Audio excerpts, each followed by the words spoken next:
Hello everyone, welcome to Wealth to Wisdom channel. In this video, we're going to talk about 8 hacks on how I tripled my savings at an early age. If you are new to this channel, do like and subscribe to the channel. I started saving money when I was young. I was always careful with my spending and I tried to save as much as I could. I wanted to make sure I had enough money for my future. I was able to triple my savings at an early age. I am glad I did because it was allowed me to be more comfortable financially. I have been able to travel, buy a home, and start a family. I am very grateful that I was able to save as much as money at such an early age. It has made huge difference in my life. Regardless of your age, it's important to save early and often save if you want to make the most of life's opportunities and retire with confidence. When it comes to saving, there are a number of different approaches you can take, but one of the most effective is to start small and increase your savings little by little over time. On that note, here are 8 hacks on how I tripled my savings at an early age. If you like this video, don't forget to like and subscribe to the channel. The very first thing that I did was to stick with my budget.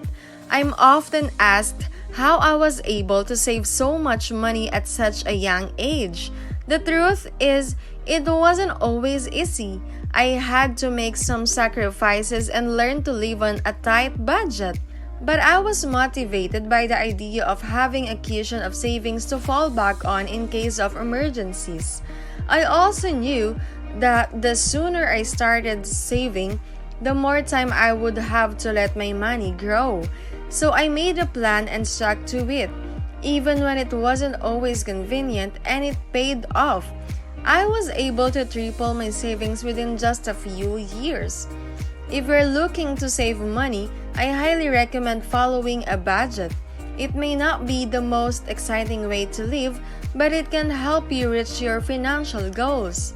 Secondly, I differentiate the needs versus wants.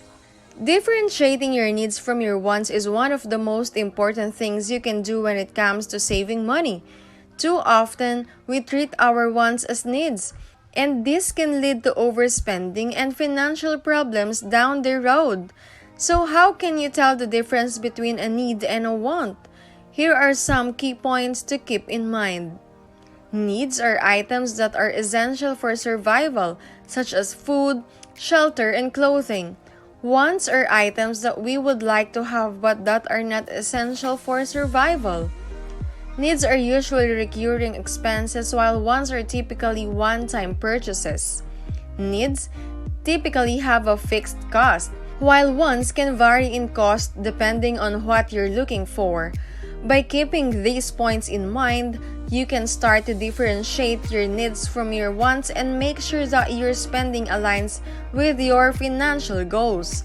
So before you make any purchase, ask yourself if it's something that you really need or if it's something that you can live without. Chances are if you can live without it, it's a want, and that means you can save your money for something more important. I always make sure to differentiate my needs from my wants. I do this by creating a list of all things I need and another list of all the things I want. This way, I'm able to see what I can live without and what I can save up for. By differentiating my needs from my wants, I'm able to save up more money, which has allowed me to triple my savings at an early age. Next, I don't make impulse purchases. We've all been there.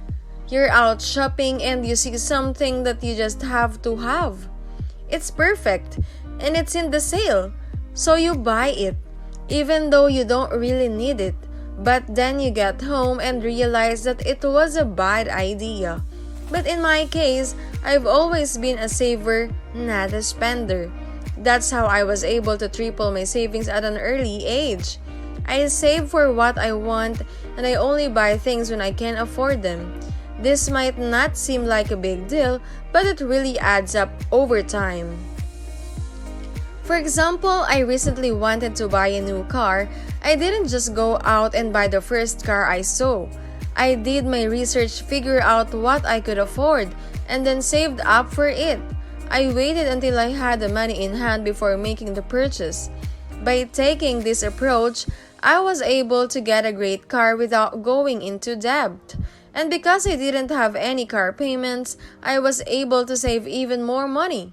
If you're trying to save money, I highly recommend this approach.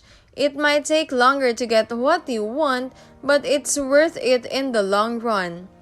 Impulse purchases like this can end up costing you a lot of money in the long run. They can also lead to buyer's remorse, which can sour your mood and ruin your shopping experience. So next time you're out shopping, resist the urge to make an impulse purchase. Take a moment to think about whether or not you really need the item and whether or not it's worth the price. You'll be glad you did. Afterward, I limit the number of times I eat out monthly. It's no secret that eating out can be expensive. A single meal at a restaurant can easily cost as much as a home-cooked meal, and when you factor in the tips and fees, the costs and quickly add up. However, there are ways to limit the amount of money you spend on dining out. One way is to limit the number of times you eat and each month. If you cut back from eating out 5 times a month to 3, you could easily save hundreds of dollars each year. Another way to save money is to look for discounts and coupons before you go out to eat. Many restaurants offer special and promotions that can help you save money on your bill. Finally, if you're really looking to limit your spending, consider cooking at home more often. With a little planning and effort, you can make delicious meals that will save you money in the long run. Fifth, I sell what I no longer use. Selling what you no longer use can help you build up your savings. Nowadays, with the development of the economy, people's lives are becoming richer and richer, and material desires are also increasing. Many people like to buy new clothes, new phones, and new computers when they have money. However, after a period of time, they will find that these gadgets are not so attractive anymore, and there are always newer models coming out. So what should we do with the old ones? Selling them can be a great way to make some extra money while decluttering your home at the same time. Selling your old clothes, furniture, electronics, and other items can help you earn some extra cash that you can use to build up your savings. Plus, it's a great way to declutter your home and get rid of items that you no longer need or use. So next time you feel like you need some extra cash, consider selling some of your unwanted items instead of buying something new. It could help you build up your savings in no time. Sixth, I opened a savings account that earns interest. A savings account is a great way to build up your financial padding. Essentially, if you're putting your money into the bank and allowing them to hold on it for you, in exchange, most banks will give you a small amount of interest. The interest rate depends on the bank as well as the current market conditions.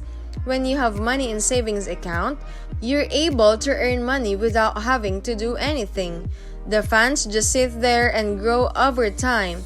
This is one of the most passive methods of earning money and building wealth, and it's a great starting point for those who are new to the world of investing. If you're looking for a low-risk way to earn some extra cash, opening a saving account is a great option. Seventh, I avoid buying name brands items. Anyone who's ever stepped foot in a grocery store knows that name brand items tend to be more expensive than their generic counterparts. However, many people don't realize just how much money they could be saved by opting for the generic option. In some cases, generic items are priced 50% lower than their name brand equivalents, and in some instances, you can actually triple your savings by choosing the generic option. So next time you're at the store, remember to buy generics and save yourself some serious cash. I generally avoid buying name brand items because I think they're overpriced. I'd rather put the extra money towards savings or investments. I remember when I was younger, my parents would always buy generic brands at the grocery store. I never really understood why until I got older. They were just trying to save a few bucks here and there. Now I do the same thing. If there's a generic brand that's just as good as the name brand, I'll go with the generic. It all adds up over time, and that's how I've been able to earn my money. Lastly, I obliged myself to save more for my future. I decided that I needed to save more money for my future, so I tripled my savings. I make sure to put aside a portion of my income each month, and I've been careful to avoid unnecessary spending. This has been a difficult process, but I'm already starting to see the results. I now have a much larger nest egg, and I'm confident that I'll be able to retire comfortably. Though it hasn't been easy, saving for my future has been one of the best decisions I've ever made. Determination and strictness are important if you want to secure your future and triple your savings. But so is spending wisely. You need to find the balance between saving for the future and enjoying your life in the present. There's no need to deprive yourself completely. Just be mindful of your spending and make sure that you're putting away enough each month to reach your goal.